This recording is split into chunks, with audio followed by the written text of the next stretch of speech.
त्याच्यामुळे उत्तर पश्चिमच्या निवडणूक अधिकाऱ्यांचा पूर्व इतिहास तपासून घेतला पाहिजे. सीसीटीव्ही फुटेज का दिलं जात नाही, त्यांना कोणाचे फोन ह्या काळामध्ये आले, वंदना सूर्यवंशीचे फोन सुद्धा ताब्यात घेतले पाहिजे. सगळे त्यांचा स्टाफ, त्यानंतर वायकरांच्या नातेवाईकांचे फोन जे तिथे फिरत होते आतमध्ये, अधिकाऱ्यांचे फोन घेऊन जे का उद्योग चालले होते, तो फोन वंद्राई पोलीस स्टेशनने जप्त केल्यावर वायकर यांचा एक जवळचा माणूस, रिटायर्ड पोलीस अधिकारी सातारकर, हा सातत्यानं 4 दिवस वंद्राई पोलीस स्टेशन मध्ये का येरझारा घालत होता? फोन बदलायचा होता, काही डील करायचं होतं. ते डील झालंय की नाही याचा तपास व्हायला पाहिजे. आता हा फोन म्हणे फॉरेन्सिक लॅबमध्ये पाठवल्याची माहिती आहे. मी आज ट्विट केलाय. पुण्यातल्या पोर्शे कार अपघात प्रकरणामध्ये जिथे ब्लड सॅम्पल बदलून फॉरेन्सिक लॅब गुन्हेगाराला वाचवू शकते, तिथे या फोनचं काय घेऊन बसला? या सर्व लॅबचे प्रमुख हे गृहमंत्री देवेंद्र फडणवीस आहेत आणि त्यांच्यावरती एकनाथ शिंदे आहेत. हे जो आता लक्षात आलंय, त्यांनी उत्तर पश्चिमचा निकाल कसा चोरला त्याच्यावरती त्यांनी विश्वास ठेवावाच लागेल. वंद्राई पोलीस स्टेशन मधून फोन बदलण्याचा प्रयत्न झाला, तो यशस्वी झालाय का? हे सातारकर कोण आहेत आणि कोणाचे नातेवाईक आहेत जे सतत 4 दिवस वंद्राई पोलीस स्टेशन मध्ये येरझारा घालत होते? सीसीटीव्ही फुटेज काढा, त्यांचं तिथे काय काम होतं आणि त्यांचं काय डील झालं हे सांगा, नाहीतर मी सांगतो.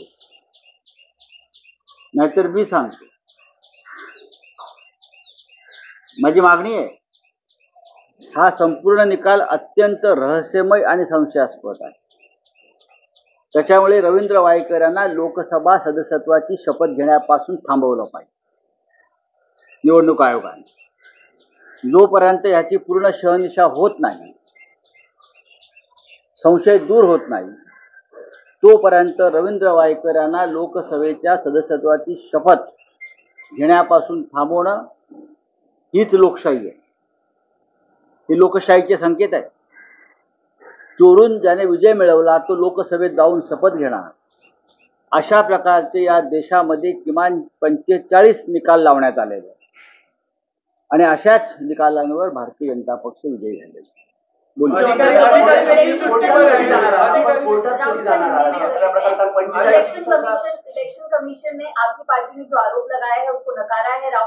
इलेक्शन कमीशन यानी कौन?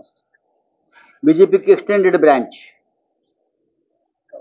हुई इलेक्शन कमीशन नॉर्थ वेस्ट का जो चुनाव नतीजा निकाल सामने आया है, तब से ये पूरा एक वादग्रस्त बन गया है, कंफ्यूजिंग हो गया है। जिस तरह से अमोल कीर्तिकर शिवसेना के उम्मीदवार को विजयी घोषित किया, एक बार नहीं 2 बार, अमोल कीर्तिकर को 2 बार विजयी घोषित किया,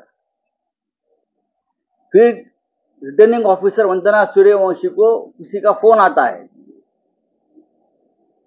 और एक इलेक्शन ऑफिसर दिनेश गुरव का फोन लेकर, अंदर फोन लेकर जिसका ऊपर ओटीपी है, या अनलॉक कर सकते हैं ईवीएम मशीन, या छेड़छाड़ कर सकते हैं ईवीएम मशीन से, वो फोन लेकर सिंधे गुट के उम्मीदवार रविंद्र वायकर का एक रिलेटिव अंदर घूमता है और फोन यूज करता है।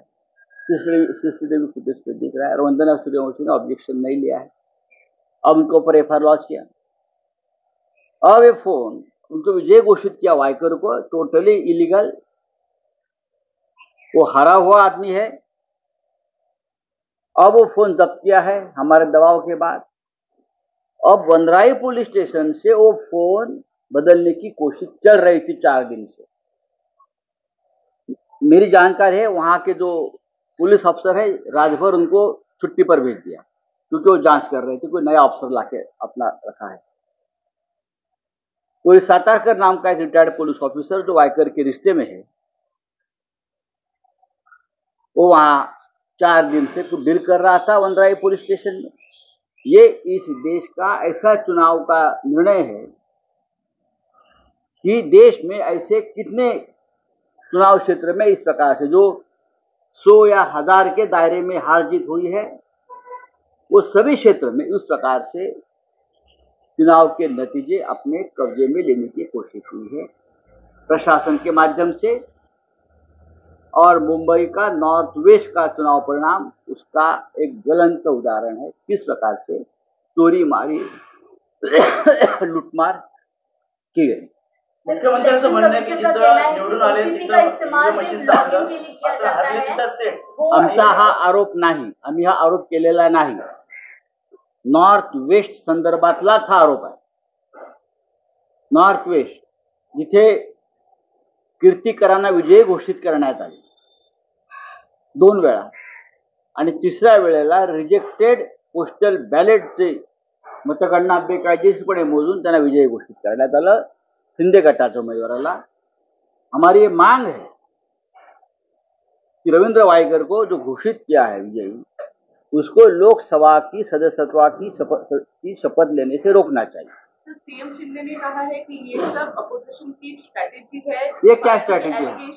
कौन सा एलिगेशन? ईवीएम के बारे में ऐसे हो नहीं सकता है ओटीपी से। ये शिंदे कौन है? शिंदे एलन मस्क का बाप है क्या? कौन है शिंदे? उनको क्या पता?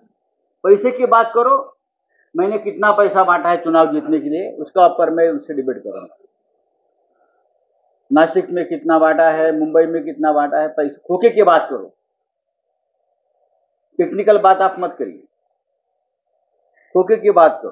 खोखे पेटी की बात अगर आप कर रहे हो, ईवीएम वो खोखा नहीं आपका 50 करोड़ वाला, वो अलग खोखा है जिससे देश का लोकतंत्र बनता है और बिगड़ता है।